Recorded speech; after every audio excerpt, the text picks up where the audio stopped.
Hello, नमस्ते बिटिया। This is JVN doctor Brajraj Singh Chauhan, associate professor, Jyoti Vidyapeeth, women's university, Jaipur. Programme name BSc BEd PCM 6M। Course name pedagogy of mathematics and session of today is diagnostic teaching. Diagnostic teaching is the process to locate and identify the areas where the learner commits mistake. इसका आशय ये है कि ये एक ऐसी process, ऐसी विधि, ऐसी प्रक्रिया है डायग्नोस्टिक टेस्ट, डायग्नोस्टिक टीचिंग, कि जिसमें हम ऐसे लर्नर के उन एरियाज़ का फाइंड आउट करते हैं जहाँ पर लर्नर बार बार मिस्टेक्स करता है। ऐसे एरिया को हम सर्वप्रथम फाइंड करते हैं। It is a crucial stage of teaching learning process where you have to diagnose and prepare instruction material for remedial teaching to ensure the desire quality of learning to find the problem.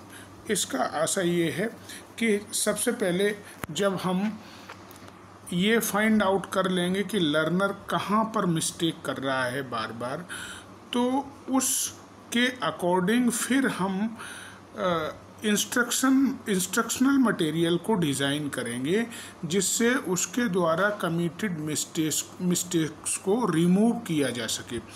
तो particular जो भी हम process है उसको design करेंगे वो इस आधार पर डिज़ाइन किया जाएगा कि हमारा लर्नर किस जगह पे मिस्टेक कर रहा है। तो सबसे पहले हम उसको आइडेंटिफाई करेंगे, उन एरियाज़ को जहाँ पर लर्नर के द्वारा बार बार मिस्टेक्स की जाती है।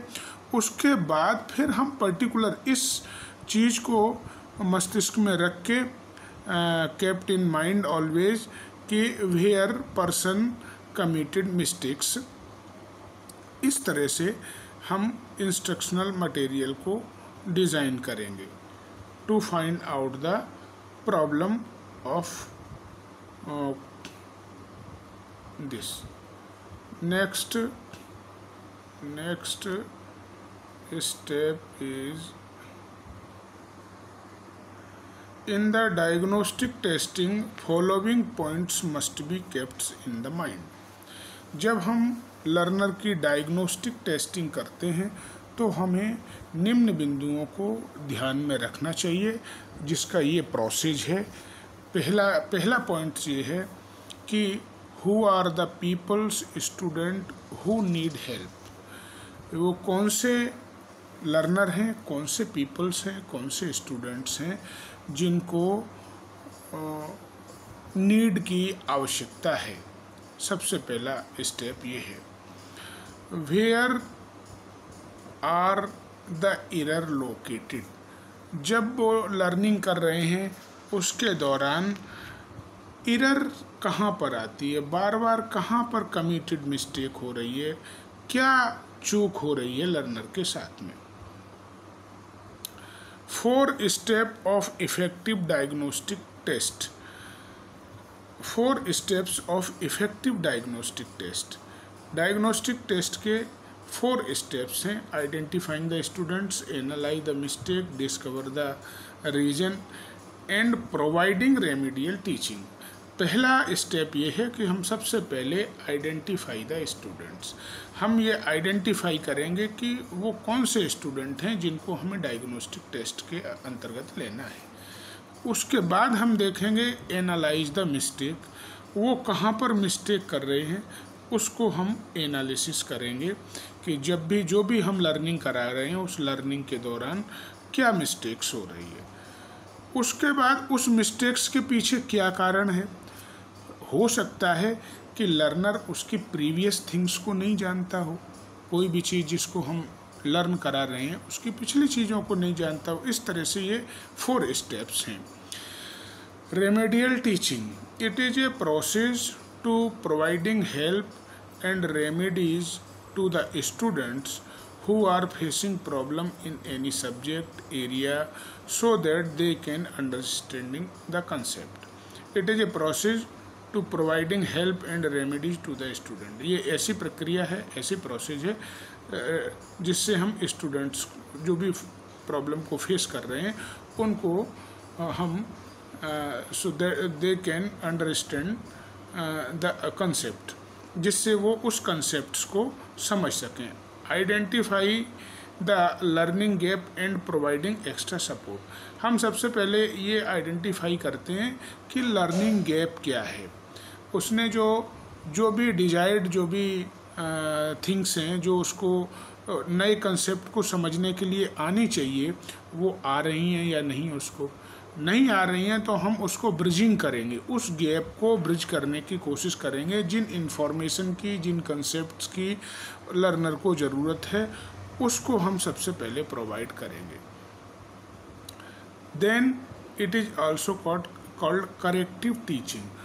इस टीचिंग को हम करेक्टिव टीचिंग के नाम से भी जानते हैं. तो रेमेडियल टीचिंग के अंतर्गत ये 3 पॉइंट्स इंपॉर्टेंट हैं. It is a process to providing help and remedies to the student who are facing problem in any subject. जिस किसी भी सब्जेक्ट में वो प्रॉब्लम कर रहे हैं, प्रॉब्लम आ रही है उनको, उनकी रेमेडी करते हैं. Then characteristics of the remedial teaching. इसके क्या लक्षण है रेमेडियल टीचिंग के? 4 steps is given here. Number 1, individualised teaching. इसमें हम आइडेंटिफाई करते हैं कि कौन कौन से इंडिविजुअल हैं, कौन कौन से लर्नर हैं जिनको इसकी रेमेडियल टीचिंग की आवश्यकता है. तो पहली चीज़ है इंडिविजुअलाइज्ड टीचिंग है. ये इंडिविजुअली पर्टिकुलरली किसी पर्टिकुलर पर्सन को ये दी जाएगी.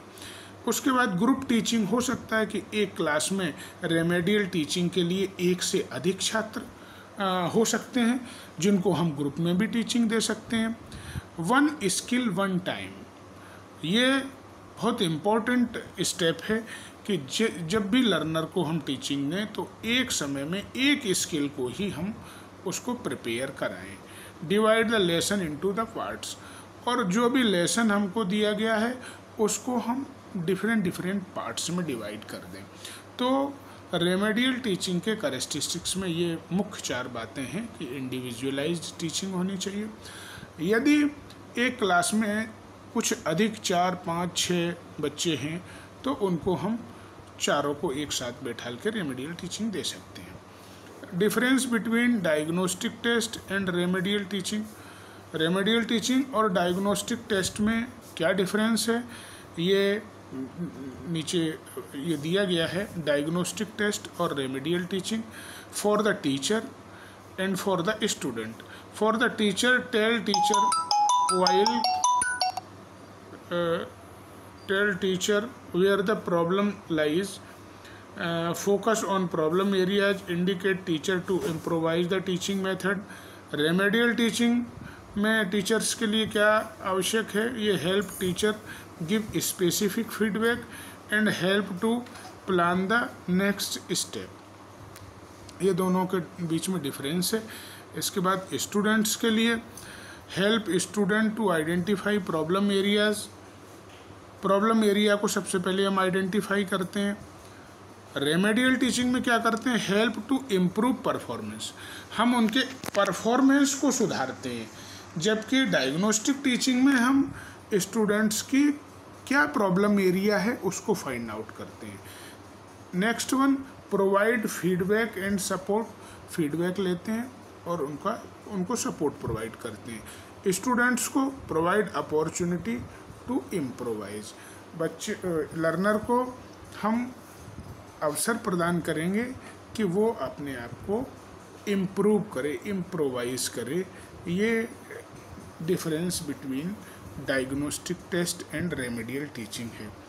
तो ये लर्नर के लिए अलग डिफरेंशिएट किया गया है और टीचर के लिए अलग से डिफरेंशिएट किया गया है. तो डायग्नोस्टिक टीचिंग में इस तरह से डायग्नोस्टिक और रेमेडियल टीचिंग को डिफरेंशिएट किया जा सकता है. Next step